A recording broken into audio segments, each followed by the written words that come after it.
Hey guys, welcome back to your channel journey to success. तो marketing research का हम unit number 3 करने वाले हैं। इस यूनिट में ये यूनिट बहुत ही इजी है, बट इसमें क्या है कि कुछ टर्म्स हैं जो आपको थोड़ी सी लर्न करनी पड़ेंगी। तो स्टार्ट करते हैं ये वाला यूनिट। अगर आपको याद होगा तो हमने मार्केटिंग रिसर्च के स्टेप्स किए थे फर्स्ट यूनिट में। तो मैंने उसको उसमें बोला था कि आप एक दो स्टेप्स अपने जो यूनिट नंबर 2 है उसमें पढ़ोगे।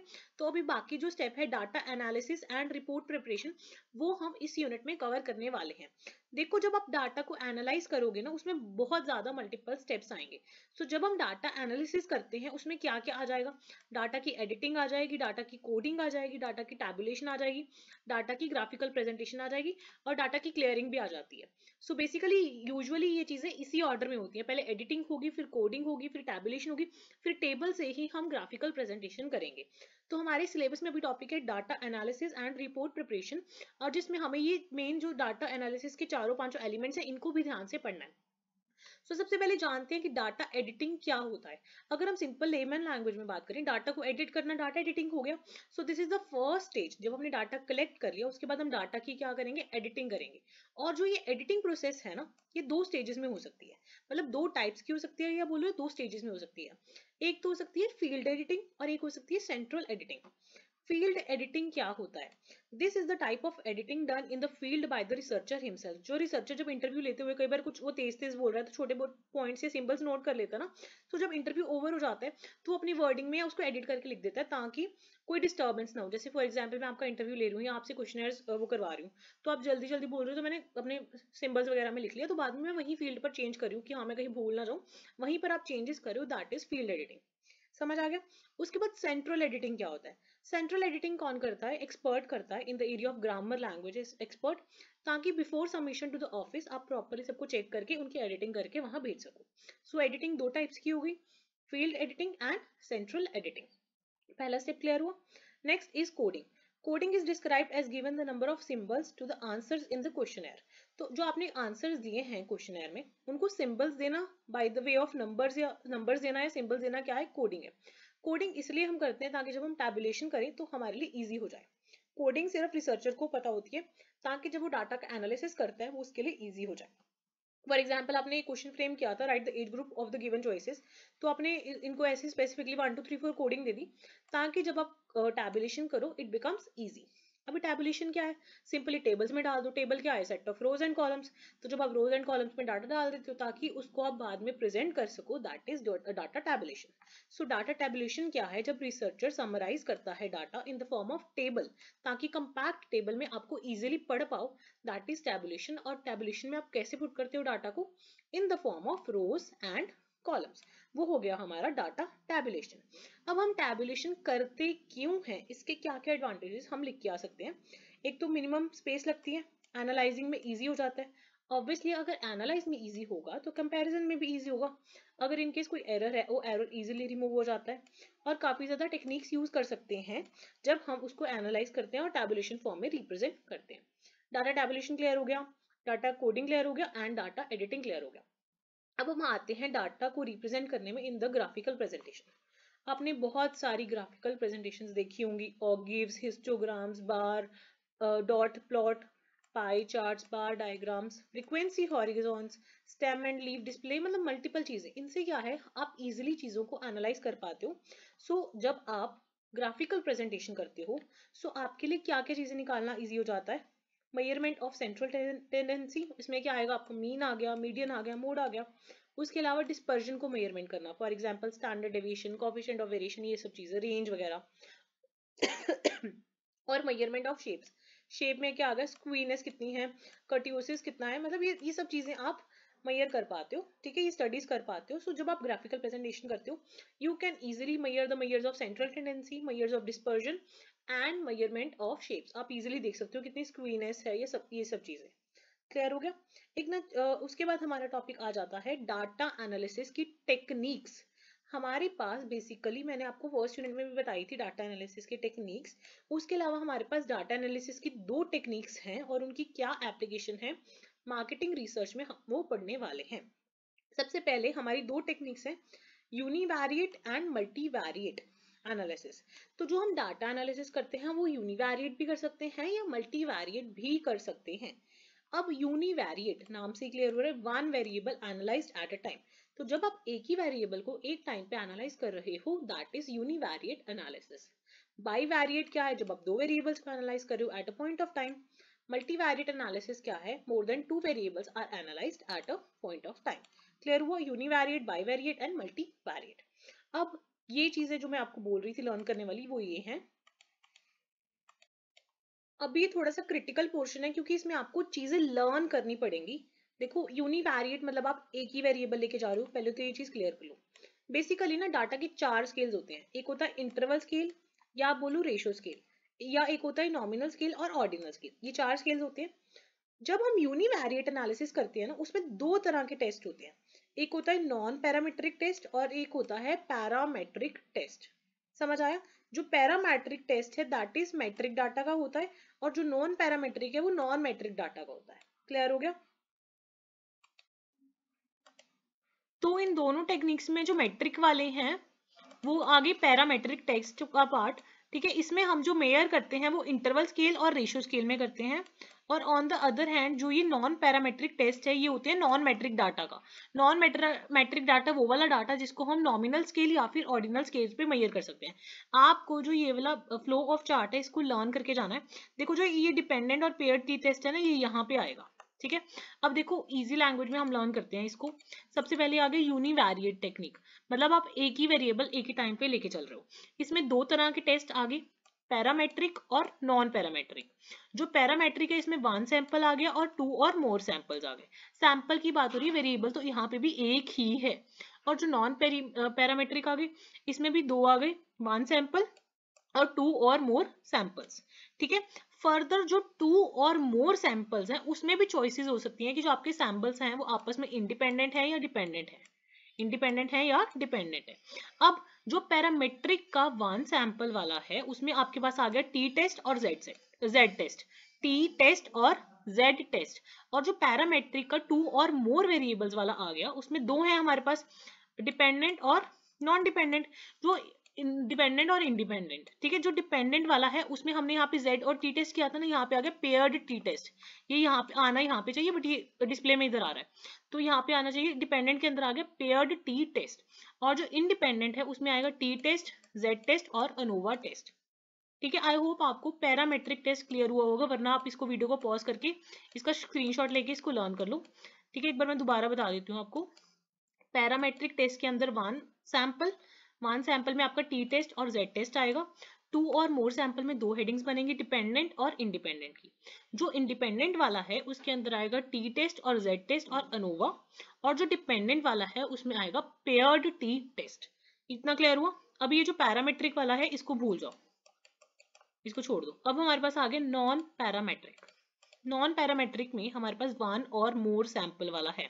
इसमें सिर्फ एक ही नाम याद कर जाना, ची स्क्वायर टेस्ट, ची स्क्वायर टेस्ट, ठीक है। उसके बाद टू और मोर सैंपल में फिर से हमने डिवाइड कर दिया डिपेंडेंट और इंडिपेंडेंट में, ठीक है। इसमें जो इंडिपेंडेंट वाला है उसमें सेम ही रहता है, ऐसे याद कर लो। उसमें आएगा ची स्क्वायर टेस्ट या फिर रैंकसम टेस्ट या फिर अनोवा, ये याद कर लो। और जो डिपेंडेंट वाला है उसमें आएगा साइन टेस्ट, ये विल्कॉसन एंड मैकनीमैन टेस्ट। मतलब इसमें से दो नाम याद कर लेना तो बहुत है आपको पासिंग के लिए। यूनिवेरिएट के दो, पैरामेट्रिक और नॉन पैरामेट्रिक। फर्दर इन सबके दो दो हैं, दो सैंपल या दो से ज्यादा सैंपल या वन सैंपल वाला। और जो दो या दो से ज्यादा सैंपल वाला है उनमें सैंपल्स डिपेंडेंट भी हो सकते हैं, इंडिपेंडेंट भी। और जो पैरामेट्रिक टेस्ट है उनको हम मैट्रिक फॉर्म में मेजर कर सकते हैं बाय इंटरवल स्केल या रेशियो स्केल। और जो नॉन पैरामेट्रिक वाले हैं उनको हम मेजर कर सकते हैं ऑन द नॉमिनल स्केल या फिर ऑर्डिनल स्केल। क्लियर हुआ इतना यूनिवेरिएट? स्क्रीनशॉट ले लो एक बार, इसको मैं क्लियर कर देती हूँ। आप यहाँ से स्क्रीनशॉट ले सकते हो, इसका स्क्रीनशॉट लेके इसको लर्न कर लो, ताकि इसको आप अंदर फॉर्मूलाज भी लर्न कर सकते हो। बट हमें नाम ही नहीं याद हो रही तो हम फॉर्मूलाज लास्ट टाइम पे कैसे करेंगे, सो इट्स बेटर कि आप नाम याद कर लो। स्क्रीनशॉट ले लो इसका। नेक्स्ट हमारा है इसमें मल्टीवैरिएट एनालिसिस। मल्टीवैरिएट एनालिसिस पहले ही समझाया मैंने। मल्टीवैरिएट मतलब आप मल्टीपल वेरिएबल्स को सेम टाइम पे एनालाइज करने की कोशिश कर रहे हो। सो मल्टीवैरिएट एनालिसिस, इसमें बेसिकली आपको ये देखना है, आपको ये पता है ऑब्वियसली आप multiple variables at a time ले रहे हो, ठीक है। अब आपको सबसे पहले इसमें ये देखना है कि जो आप वेरिएबल्स ले रहे हो वो आपस में डिपेंडेंट हैं या नहीं। ऑब्वियसली अगर वो डिपेंडेंट होंगे तो कौन से मेथड्स आएंगे, डिपेंडेंस मेथड्स आएगा। अगर वो डिपेंडेंट नहीं होंगे तो वो इंटरडिपेंडेंट मेथड्स में जाएंगे। उसके बाद कितने वेरिएबल्स डिपेंडेंट हैं, अगर तो एक ही है या बहुत सारे हैं, ठीक है। उसके बाद आप देखोगे फर्दर वो मैट्रिक हैं या मैट्रिक नहीं है, ठीक है। अगर वो मैट्रिक हैं, डिपेंडेंट है, एक ही वेरिएबल डिपेंडेंट है और मैट्रिक भी है, तो आप यूज करोगे मल्टीपल रिग्रेशन। क्या यूज करोगे? Multiple regression. अगर एक ही मैट्रिक है और एक ही मतलब डिपेंडेंट नहीं है और एक ही मैट्रिक है, तो आप करोगे मल्टीपल डिस्क्रिमिनेंट। क्या करोगे? Multiple discriminant. उसके बाद अगर आप सेवरल वाले लेके चल रहे हो तो आप, और मैट्रिक है तो आप करोगे मल्टीवैरिएट एनालिसिस ऑफ वेरिएंस, और अगर मैट्रिक नहीं है तो कैनोनिकल एनालिसिस। उसके बाद ऐसे इंटरडिपेंडेंस का आ जाएगा कि आप देखोगे कि वो क्या कहते हैं मैट्रिक है, अगर है तो आपके पास मेथड है factor analysis, cluster analysis, metric MDS, और अगर नहीं है तो नॉन मैट्रिक एमडीएस और लेटेस्ट स्ट्रक्चर ऑफ एनालिसिस। देखो इसमें दो केसेस हो सकते हैं, या तो आप ये क्वेश्चन स्किप ही कर दो, मल्टीवैरिएट और यूनिवैरिएट एनालिसिस, आप सोच लो कि आपको इस यूनिट में से कोई और ही करना है, बट आप अगर नाम भी याद कर जाओगे और इनकेस आपको डायरेक्टली आ गया मल्टीवैरिएट और यूनिवैरिएट एनालिसिस, तो आपके पास बहुत सारा डाटा होगा लिखने के लिए। सो आई वुड सजेस्ट कि अगर हो पाता है तो थोड़े बहुत नाम याद कर लो, बट अगर इन केस एग्जामिनर ने जस्ट फैक्टर एनालिसिस और क्लस्टर एनालिसिस का डिफरेंस पूछ लिया, फिर तो हम फंस जाएंगे, क्योंकि हम इसको इतना डिटेल में नहीं करके जा रहे। सो आपकी चॉइस है, इसमें से एक क्वेश्चन तो पक्का आएगा, या तो एक एक मेथड बहुत ज्यादा डिटेल में आप कर सकते हो अपनी बुक्स वगैरह में से, नहीं ये थोड़ा सा नाम करके कि अगर ओवरव्यू इन केस आपको अटेम्प्ट करना पड़ेगा तो इतना आता हो ऐसे कर जाओ। So that is your choice, but I would suggest कि इतना ज्यादा डीप में मत जाओ, अभी ये इतना थोड़ा सा ओवरव्यू कर जाओ कि अगर इन केस बिल्कुल मजबूरी में करना पड़ गया तो कर लेना, otherwise skip that question, because हमारे पास और ऑप्शंस भी हैं इस यूनिट में से, ठीक है। हमारा नेक्स्ट टॉपिक है report preparation, presentation and follow up. हम रिपोर्ट को कैसे बनाते हैं, कैसे प्रिपेयर करते हैं, कैसे उसको प्रेजेंट करते हैं और कैसे हम फॉलोअप लेते हैं। अगर आप इनकेस ये वाला नहीं करके जा रहे अच्छे से, तो ट्राई करना यूनिट 3 बाकी अच्छे से करके जाना, ठीक है। अब report preparation and presentation and follow up हमारा नेक्स्ट टॉपिक है। रिपोर्ट प्रेपरेशन एंड प्रेजेंटेशन मतलब जो आपने डाटा एनालाइज कर लिया है पिछली स्टेज में, आपने मार्केटिंग रिसर्च प्रॉब्लम समझ लिया, उसके बाद उस प्रॉब्लम के टुवर्ड्स अप्रोच समझ के उसको समझ के रिसर्च डिजाइन कर लिया, डाटा कलेक्ट कर लिया, सब कुछ कर लिया। उसके बाद डाटा एनालिसिस के बाद आप क्या करोगे? रिपोर्ट बनाओगे। तो रिपोर्ट का फॉर्मेट कैसा होना चाहिए? अब आप रिपोर्ट तैयार कर रहे हो, रिपोर्ट का फॉर्मेट याद कर लो। सबसे पहले टाइटल आएगा, letter of transmittal and letter of authorisation आएगा, उसके बाद टेबल ऑफ कंटेंट्स आएगा, लिस्ट ऑफ टेबल्स आएगा, लिस्ट ऑफ चार्ट्स, इलस्ट्रेशंस आएगा। उसके बाद समरी आएगी आपकी रिसर्च रिपोर्ट की, जिसमें आप लिखोगे इंट्रोडक्शन क्या है, रिजल्ट क्या है, कंक्लूजन क्या है, रिकमेंडेशंस क्या है। ये आपने ABCD 4 पार्ट्स मेंशन कर दिए। उसके बाद आप लिखोगे इंट्रोडक्शन थोड़ी सी, रिसर्च मेथडोलॉजी, क्या आपके फाइंडिंग्स हैं, क्या कंक्लूजन एंड रिकमेंडेशंस हैं, क्या लिमिटेशंस हैं। देन लास्ट में अपेंडाइसिस, जिसमें आप क्वेश्चनेयर्स, टेबल्स नॉट इंक्लूडेड या बिब्लियोग्राफी वगैरह मेंशन करोगे। देखो ये बेसिक है, ये लर्न करने वाली चीज नहीं है, आपको यूजुअली पता होता है। स्टार्टिंग में टाइटल, इंडेक्स वगैरह आएगा, फिर आप थोड़ी समरी सी दे देना, फिर आप सारी चीजें डिटेल में दे देना, लास्ट में लिमिटेशंस लिख के अपेंडाइसिस कर देना। तो अपेंडाइसिस में क्वेश्चनेयर, टेबल्स नॉट इंक्लूडेड या बिब्लियोग्राफी वगैरह आ जाए। सो रिपोर्ट वाला क्वेश्चन आता है, that is very very easy. अब जो आपकी रिपोर्ट है उसको आप प्रेजेंट कैसे कर सकते हो? तो प्रेजेंटेशन के दो तरीके हो सकते हैं मेनली, या तो ऑरल रिपोर्ट बोल के या written, but better preferably written ही होता है ऑलवेज। और आपकी जो रिपोर्ट्स हैं वो काफी सारा टाइप्स की हो सकती हैं। अगर हम टाइम बेसिस की बात करें तो डेली रिपोर्ट्स हो सकती हैं, वीकली हो सकती हैं, क्वार्टरली हो सकती हैं, मंथली हो सकती हैं, एनुअल रिपोर्ट्स हो सकती हैं। ये तो टाइम बेसिस पे आ गया। अगर हम फंक्शंस के बेसिस पे देखें रिपोर्ट्स, तो क्या फंक्शन सर्व कर रही है रिपोर्ट, उस बेसिस पे हो सकता है। इन्फॉर्मेशन प्रोवाइड कर रही है, एनालिसिस कर रही है या एग्जामिनेशन कर रही है। So informational reports, examination reports and analytical reports. उसके बाद फॉर्म के बेसिस पे शॉर्ट टर्म रिपोर्ट है या लॉन्ग टर्म रिपोर्ट है, वो भी हम कह सकते हैं। रिलेशनशिप के बेसिस पे बोल सकते हैं कि जो रीडर एंड ऑथर है उसके बीच में रिलेशनशिप क्या है, एडमिनिस्ट्रेटिव है, प्रोफेशनल है, इंडिपेंडेंट है। सो ये भी कैटेगराइजेशन कर सकते हैं। उसके अलावा आपकी रिपोर्ट पब्लिक रिपोर्ट है या प्राइवेट रिपोर्ट है, तो ऐसे आप क्लासिफिकेशन करके अगर इनकेस रिपोर्ट्स का क्वेश्चन आता है उसको थोड़ा लेंथी बना सकते हो। क्लियर हो गया? नेक्स्ट हमारा है मार्केटिंग रिसर्च की एप्लीकेशंस क्या हैं। ये क्वेश्चन ध्यान से समझना। अगर आपसे पूछा जाए कि आप इतना ये सब्जेक्ट पढ़ के जा रहे हो मार्केटिंग रिसर्च, तो इसकी एप्लीकेशंस बताओ जी, तो आप पहले बताओगे कि मार्केटिंग रिसर्च होता क्या है, इसके एम्बिट में क्या क्या आता है।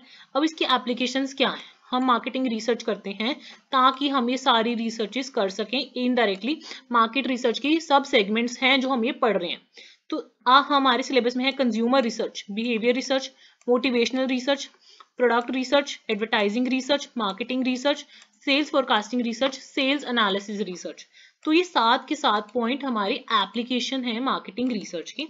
इसमें भी एक चीज क्लेरिफाई कर देती हूँ, जो फर्स्ट 3 है consumer research, behaviour research and motivation research, ये हम यूनिट नंबर 3 में पढ़ रहे हैं। जो हमारे यूनिट नंबर 4 है वो इंटायरली ही लास्ट वाली 4 रिसर्च पर बेस्ड है, that is product research, advertising research, marketing and sales forecast research and sales analysis research. तो इसमें आपको कोई ऐसा कंक्रीट डाटा लर्न नहीं करना है, मतलब जो बचा हुआ 3rd यूनिट है और 4 यूनिट है वो एक्सट्रीमली ईजी है, क्योंकि इसमें आप अपनी तरफ से पॉइंटर्स बना सकते हो। ऑब्वियसली अगर आप कंज्यूमर रिसर्च समझाना चाहते हो तो जितना भी आपने मार्केटिंग रिसर्च में पढ़ा है वो सारा आप इसमें लिख सकते हो, बस एक वर्ड ऐड कर देना, कंज्यूमर रिसर्च। मार्केटिंग रिसर्च की जगह आप क्या लिखोगे, कंज्यूमर रिसर्च। और इसमें हमारा मेन फोकस मार्केटिंग के सिर्फ एक ही एलिमेंट दैट इज कंज्यूमर पर होता है। समझ आ गया? तो जितना पढ़ा है, जितने यूनिट्स में पढ़ा है, सारा कंज्यूमर रिसर्च का ही आएगा। डाटा कलेक्शन ये वो सब कुछ सेम ही होगा, रिसर्च ही सेम प्रोसेस से कर रहे हैं तो रिसर्च के प्रोसेस के एलिमेंट सेम, सब कुछ सेम। जस्ट क्योंकि कंज्यूमर रिसर्च एक छोटा सा एलिमेंट है मार्केटिंग रिसर्च का, हम उस स्पेसिफिकली एम्फेसिस किस पे दे रहे हैं, कंज्यूमर पर दे रहे हैं। सो ये 7 पॉइंट आपकी एप्लीकेशन है मार्केटिंग रिसर्च की। क्लियर हुआ? अभी हमारा फर्स्ट टॉपिक है कंज्यूमर रिसर्च। इसमें हमारा कंज्यूमर रिसर्च, बिहेवियर रिसर्च और मोटिवेशन रिसर्च हम इस यूनिट में करेंगे, और बाकी रिसर्चेस हम अपने लास्ट यूनिट में करने वाले हैं। कंज्यूमर रिसर्च क्या है, हम मैनेजरियल पर्सपेक्टिव पर देख रहे हैं, और जो हमारा मेन फोकस है वो है हमारा consumer research. So consumer research is the systematic objective design, जिसमें हम कलेक्शन कर रहे हैं, एनालिसिस कर रहे हैं, रिपोर्टिंग कर रहे हैं डाटा की, ताकि हम कंज्यूमर बिहेवियर को समझ सकें और बाकी मार्केटिंग डिसीजन ले सकें। तो इसमें बेसिकली 2 टाइप से हम स्टडी कर सकते हैं कंज्यूमर बिहेवियर को, क्वांटिटेटिव या फिर क्वालिटेटिव। तो बाकी मार्केटिंग रिसर्च का प्रोसेस लिखाना, इसमें सारी डिटेल्स मेंशन करके आ सकते हो। बिहेवियर रिसर्च एज सच मुझे नहीं लगता कुछ समझाने की जरूरत है, आप उसमें कंज्यूमर के बिहेवियर को समझने की कोशिश करते हो कि कंज्यूमर की क्या इच्छा है, वो क्या चाहता है। मोटिवेशन रिसर्च में आप थ्योरीज लिख सकते हो थोड़ी बहुत मोटिवेशन की अगर आप चाहो, वरना आप लिख सकते हो कि एक तरह की क्वालिटेटिव रिसर्च है, जिसमें हम कंज्यूमर के सबकॉन्शियस माइंड में क्या चल रहा है, उसकी हिडन मोटिवेशंस क्या है, उनको डिस्कवर करने की, कंज्यूमर की फीलिंग्स, एटीट्यूड्स, इमोशंस, उसकी इनर ड्राइव को जानने की कोशिश करते हैं। That is motivational research. I hope आपको क्लियर हुआ होगा। In case you like the channel, please don't forget to like, share and subscribe.